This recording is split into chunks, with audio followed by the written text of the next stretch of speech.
नमस्कार. नवीन लागवड केलेल्या ऊसाच्या 3 महत्त्वाच्या आळवणी आणि त्यांच्या फायद्यांची माहिती देणाऱ्या या विश्लेषणात स्वागत आहे. लागवडीनंतर ऊसाची सुरुवातीची वाढ जोमदार कशी करायची आणि रोपांची मर कशी थांबवायची हे मुख्य आवाहन असतं. म्हणूनच पहिल्या 2 महिन्यात ऊसाला 3 महत्त्वाच्या आळवणी देण्याचं हे अचूक वेळापत्रक पाहूया. पहिली आळवणी खूप महत्त्वाची. याचा मुख्य उद्देश म्हणजे मुळांचा उत्तम विकास करून ऊसाचा पाया मजबूत करणं. यासाठी लागवडीनंतर एकरी 1 किलो 19-19-19 खत आणि 500 ग्रॅम ह्युमिक ॲसिड एकत्र करून द्यावं.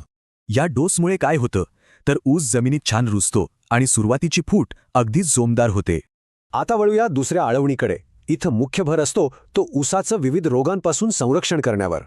ही दुसरी वेळ कधी साधायची तर बरोबर पहिल्या आळवणीनंतर 15 ते 20 दिवसांच्या अंतराने. या टप्प्यात 1 ते 2 किलो 12-60 खत आणि 500 ग्रॅम बुरशीनाशक वापरणं फायद्याचं ठरतं. खतातील फॉस्फरसमुळे खोलवर नेतो आणि बुरशीनाशक ऊसाची सड व रोपांची मर थांबवण्याचं मोठं काम करतं. आता तिसरी आणि शेवटची आळवणी. इथे उद्दिष्ट असतं ते पिकाची दमदार वाढ आणि जास्तीत जास्त फुटवे.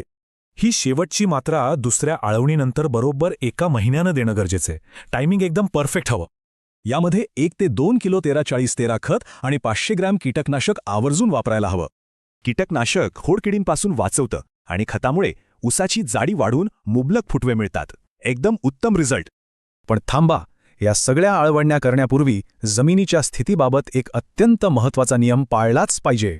तो नियम म्हणजे जमिनीत वाफसा असणं, म्हणजेच रसायने शोषून घेण्यासाठी मुळांना आवश्यक असलेला योग्य ओलावा.